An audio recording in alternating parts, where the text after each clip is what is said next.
Hi, this is TJ here with Oneofus.net. We're here with Michael Paul Stephenson, the director of Girlfriend's Day, which premieres on Valentine's Day, ironically enough. How you Today. doing? That is today. Yeah, hey, nice to meet you. Hey, good to meet you. So I wanted to ask you, your first documentary, Best Worst Movie, was kind of shedding light on like some dark times, even though like it was good to make fun of yourself at the same time.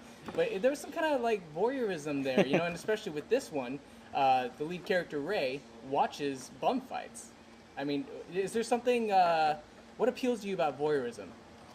I don't think there's anything that appeals to me about voyeurism specifically, but I feel as though there is humanity that's found in the most unexpected places, and with bum fights, you know.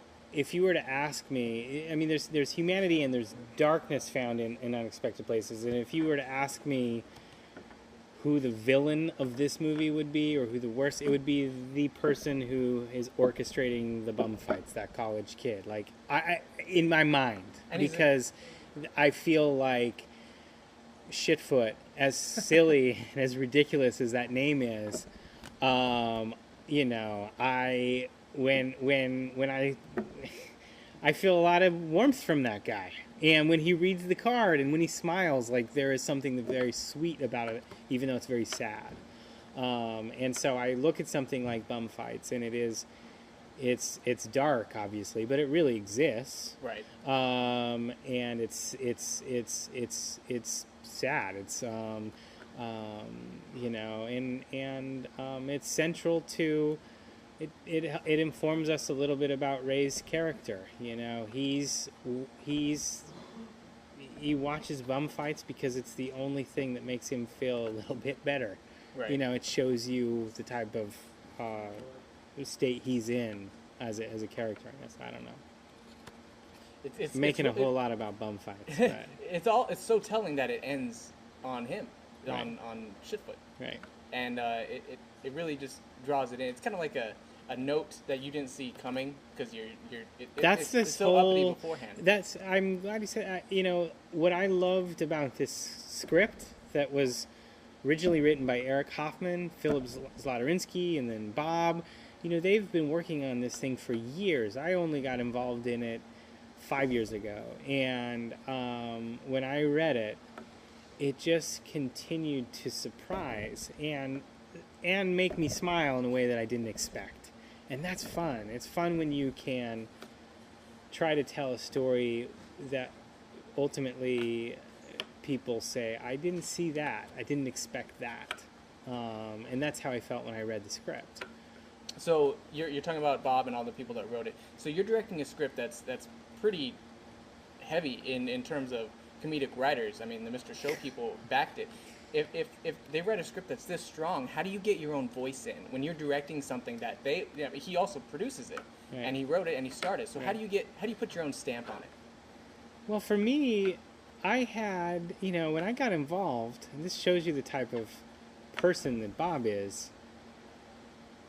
He was very much about, okay, you know, make it your own. You know, the script was there. The comedy was there. Every you know, and you feel this tremendous responsibility because you feel like somebody has taken and given you a gift. Mm-hmm.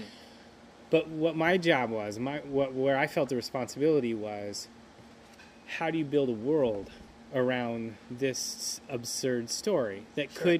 could be misread as being silly and meaningless? How do you build something that feels expansive, that feels like it can, you know, that there's a sense of real stakes? How you know, that's what my responsibility was creating this world around a story that was very unforgettable and distinct, you know, visually, and trying to heighten it, support the tone that was already there in the writing, and try to heighten it just a little bit, so it's just a little askew, so it's a little special, so it's a little not quite reality, but it is still relatable. Right. If that makes sense. it's absolutely surreal. Yeah, But yeah. you're on a point there when you say, I mean, none of the characters act in a way that you don't see coming. Right. Everyone follows these lines, and it's completely tight. Right, The way right. they follow those lines, it's wonderful. Well, it's a fun, like, that's this sort of thing. There's no way, you have to know the tone, you have to know what you're making, and you have to commit to that from start to finish. And I was gifted, unfortunately, with we pulled together an amazing cast for this, where people are brilliant in the comedic space, but also are actors, and they can play things dramatically and play them seriously. And Bob and I knew from the very beginning that the only way for this to work was to just play it very straight and very sincere. And so that is that core principle is throughout the movie from start to finish. It never once, and it's the same with documentaries and anything I'll ever do. I never want to feel like something is being ironic or like, this is sincere. This is a world that matters to these characters. There are forces at play, as ridiculous as it is. The greeting card industry does exist. Right. There's money behind it.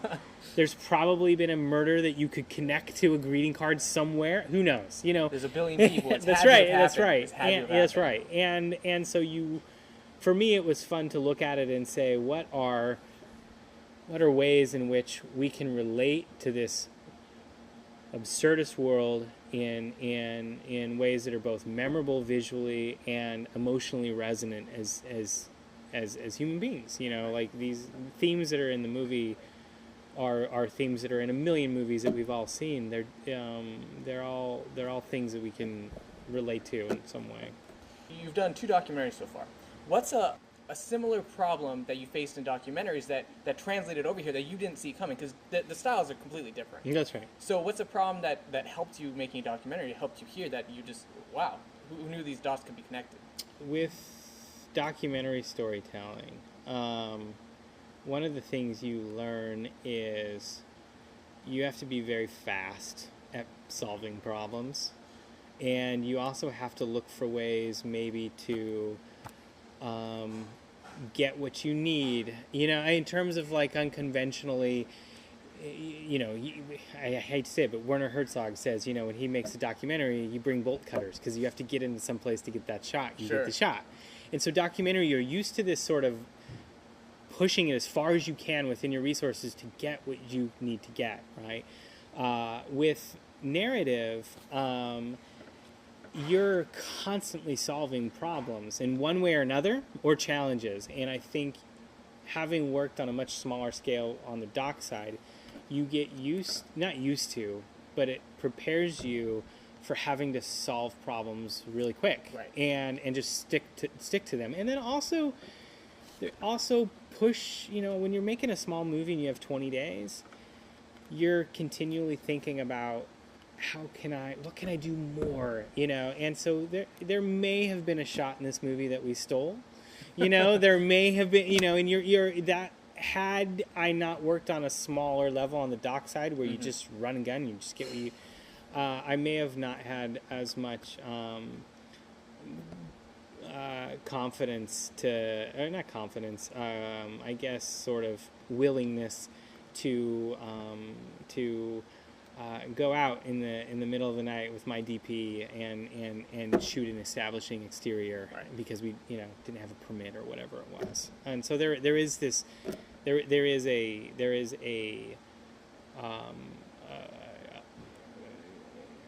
I guess to sum it up, I think the biggest thing is that just on the doc side, it's very, very small, and you're always solving problems, and it's just, and on the narrative, it's much bigger scale, different problems, different sets of problems, but you're constantly having to make decisions very, very fast, and I think those two things share, But like you said, I think Girlfriend's Day, in terms of style, I set out to make Girlfriend's Day as not at all being connected stylistically to documentary work. I didn't want to make it seem like, oh, this is a natural progression, doc, to this. This was an opportunity when I read this story to push formalism or push style completely opposite, and it was a fun exercise, you know, to do that. Cool. Great. Well, all right. Awesome. Thanks, man. Great. Thank you. Thanks.